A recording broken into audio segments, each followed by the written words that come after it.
Hello, friends. This is Dave Hurwitz, executive editor at ClassicsToday.com, with the exciting news that San Francisco has a new conductor for its orchestra. It's Hong Kongese Elim Chan, the first female conductor in San Francisco, and really the first female conductor to lead a major American orchestra. You know, one of the big ones. It used to be the Big Five. Now it's like the Big Seven, but it's one of the really big ones. And that is marvelous. But there's a lot more about this choice that's interesting and intriguing and makes a lot of sense. First of all, let's talk about where the orchestra is.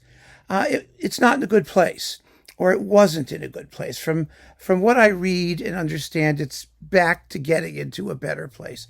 But after COVID, audience attendance was down, money was short, things had to be cut. As you know, Esa-Pekka Salonen walked off in a huff like a whiny little bitch, which really he did. I mean, let's not kid ourselves.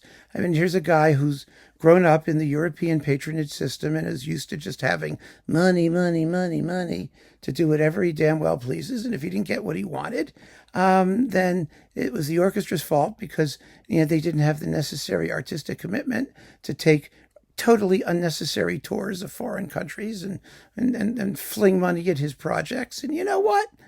Good riddance to him. Really good riddance to him. You know, people who care stay. They stick around for the tough parts. They weather the storm and they work to make change. But that's virtually impossible in today's world of star music directors, where a music director is only there for a few weeks out of the season anyway.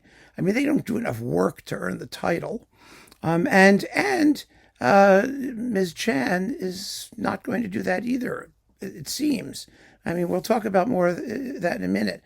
But for the moment, getting rid of Esa-Pekka Salonen and not choosing another hotshot star conductor was a very, very good idea. Really good. Because it allows the orchestra to manage expectations. First of all, as the first female conductor, there's bound to be curiosity and whatnot. She can build on that. She's only 39. She's not like old and decrepit and at the end of a career. She's not a known quantity. So all of that's a blank slate. And she seems to be quite smart and self-possessed and has the ability. I mean, she knows what she's getting into. She knows what the potential is, and hopefully she'll exploit it. Now, I am a little bit concerned. Her initial contract begins in September 2027. It runs for 6 years, which is really good, but it only requires 10 weeks a year. What can you do in 10 weeks? How can you create something, anything, when you're not even there most of the time? That's what music directors today do. She's no different from everybody else. I mean, she'll have her other engagements and she'll be running around doing her thing.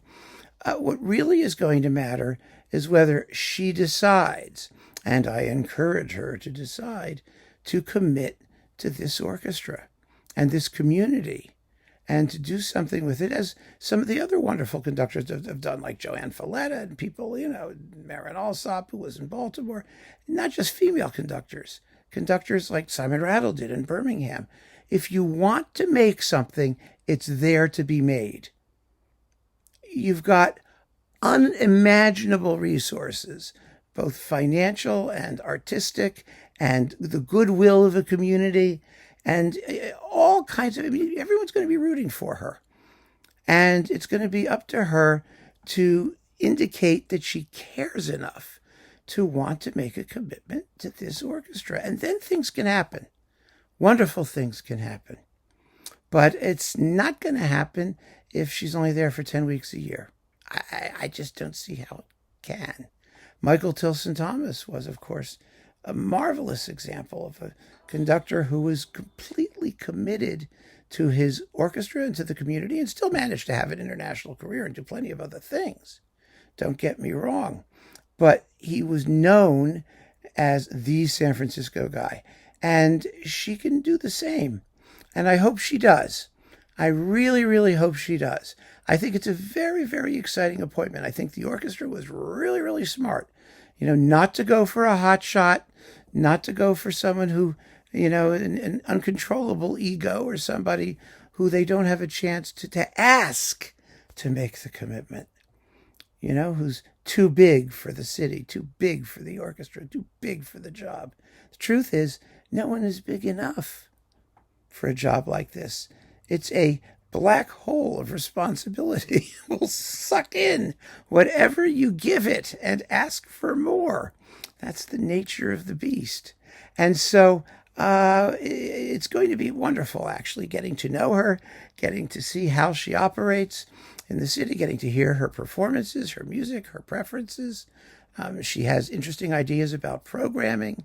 She has a great appreciation for the great immortal classics, which she'll be conducting, and which people will probably dismiss because she's female and Asian, and they're not going to give her time of day, which is obnoxious. But get ready, it's coming. And then, there will be her own ideas.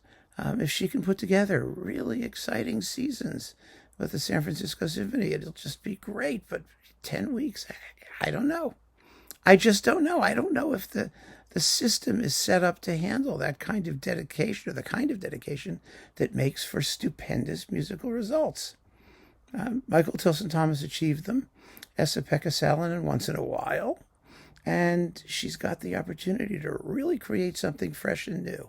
She seems to be on board with the concept. The question is, will she have the time? That's the question.